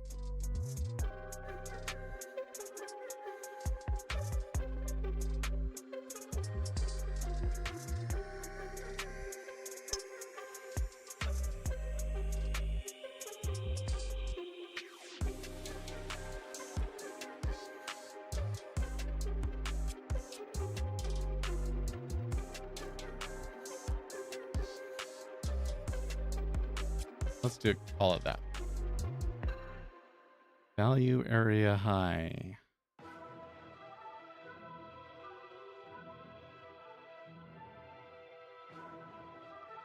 By end of 70% of the days following.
What are you doing? Well, I am writing a little bit of documentation for some of the free indicators that we have.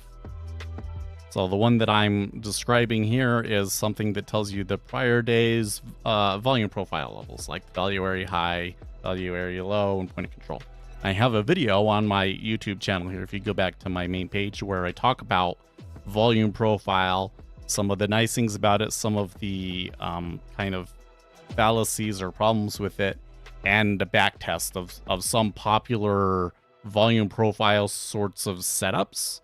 And this indicator was created to help you do that back test really, really quickly, because you have to cache data. Otherwise, it's like calculating volume profile levels is really computationally intensive, right? So this caches it and allows you to do back tests based on that very, very easily. So you can go and watch that video if you want.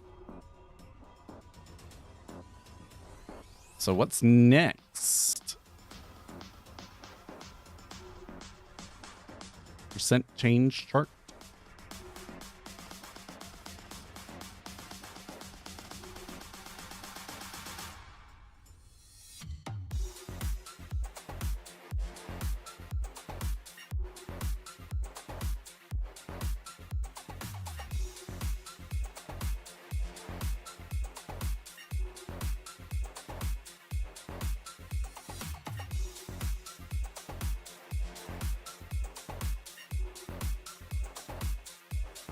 Wait, do I want to go with percent change or percent change chart, or which one is which?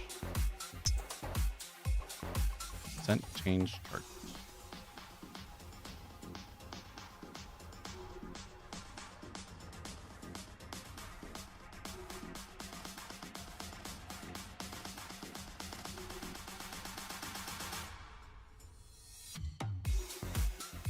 I guess I should have spaces. Actually, maybe I'll change that later.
So that percent change chart, were there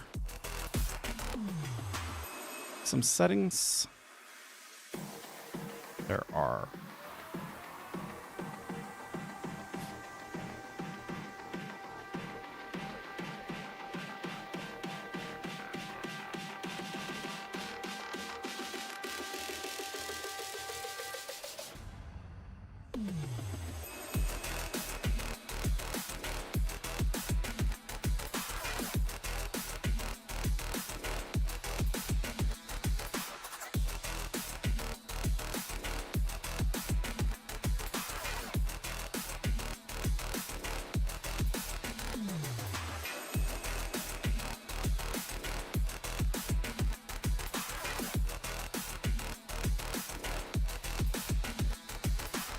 So let's see, we got 1, 2, 3, 4, 5, 6, 7.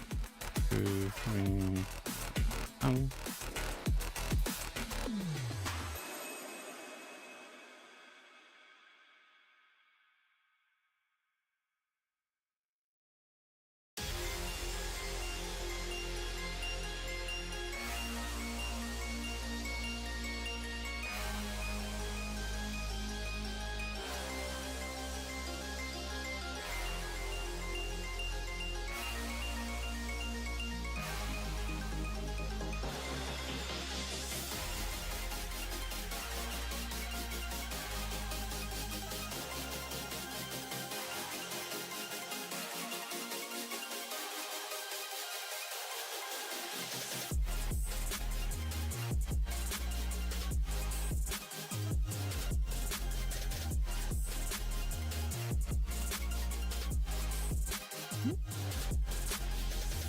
And close to that.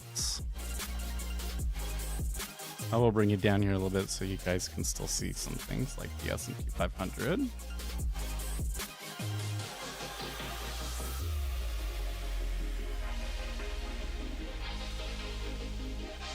so we got up color.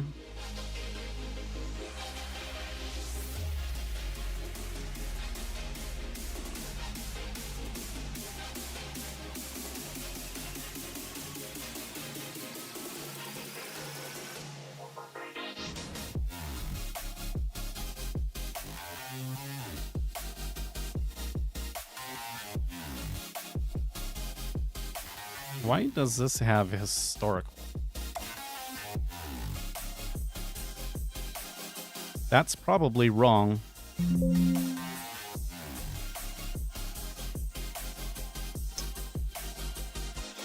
Probably should be changed.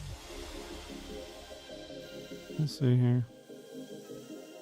See, my paid indicators, I've gone through and like checked every little property and made sure that they're all perfect and everything. I haven't done that with the free ones, so we might need to do that a little bit.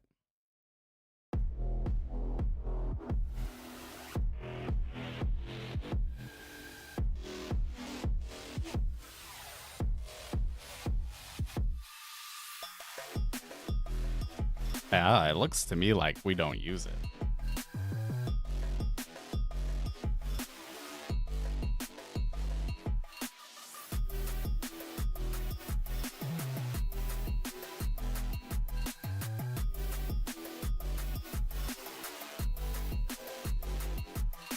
Yeah.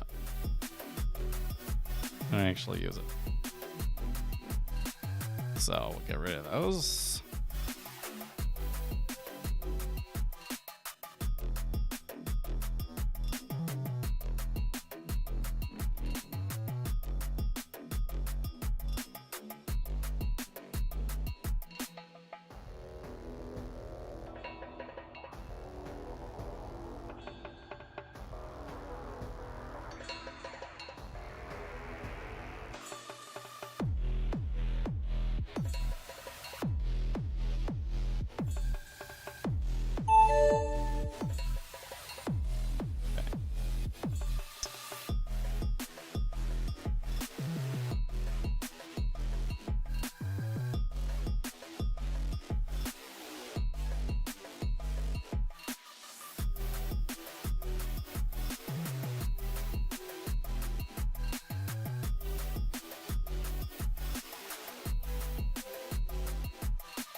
Okay.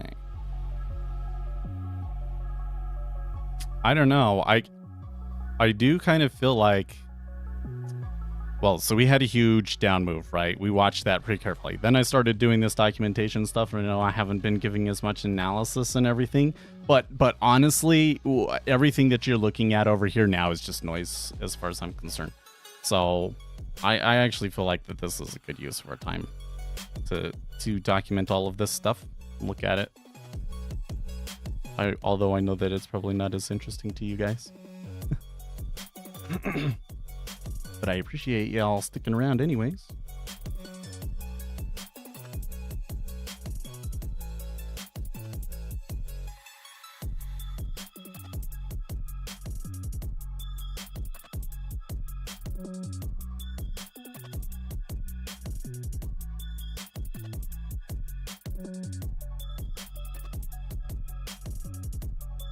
Range histogram.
Well, I guess it's time for me to go, so that's as far as I get. I say we got about 60% of it, so that's cool. Maybe I can do more of it tonight. But, man, this is such a jarring change. So let's come back over to the charts here and just do a quick little rundown here, or a quick peek at where we're at in the treasuries. Ooh. Okay, so again, we definitely had momentum. Like once we broke 13.5, sellers came in. We come over here to a daily chart. You can also kind of see it. So now the downtrend looks pretty clear. I guess if we really wanted to, we could draw a line, you know. You can kind of see the line we got going on here. Something like that. Not that I would try and trade off of the line, but we're in a clear downtrend and some momentum down. Now, we're starting to get back to some of these levels from back in October, November, which again, at the time, we believed was oversold due to sovereign wealth funds selling, and not necessarily because of what the market believed would happen to interest rates. But this is because of what the market thinks will happen to interest rates. So the market cannot handle too many more big down days in rates like this before like things really start coming apart. Now in the S&P 500, we're not quite back to the lows that we had on, what was the 19th? The 19th was like Thursday, wasn't it? No, the 19th was Friday. Okay, so last Friday's lows, not quite there, but wouldn't surprise me to see 5,000 today. But that might be a little bit of a stretch. So tomorrow we got PCE numbers that will kind of confirm what we got here on inflation, and if it's far outside of people's expectations, could really roil the market further. And then we got a Federal Reserve meeting next Wednesday, so I'm still kind of thinking maybe I sit on my hands. You know, I could have participated on this move. I really could have. But that was just too jarring for me, man. A little bit too wild for me. So I decided to sit it out. It's okay. Maybe a day when I'm feeling a little bit more confident, huh? You know, part of it is I'm not feeling very confident after losing yesterday, so whatever. Okay, guys, but I got to get going. So I will see you tomorrow, 8:30 Eastern time. In the meantime, stay excellent.